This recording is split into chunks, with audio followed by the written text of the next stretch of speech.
So let's get started. During this workshop, we will learn what is a brand experience and where does content fit in the overall brand experience. What is a content strategy and why you need to be strategic about content creation.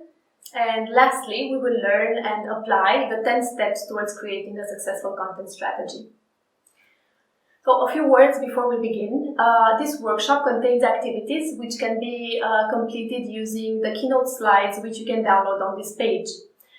If you wish to go a bit faster through the process after watching this workshop, you can also complete the most part of the activities using the content canvas and the content cards.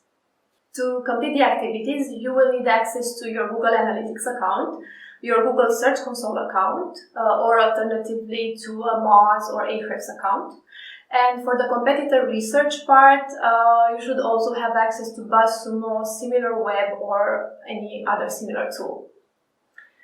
So let's get started and learn what is a brand experience.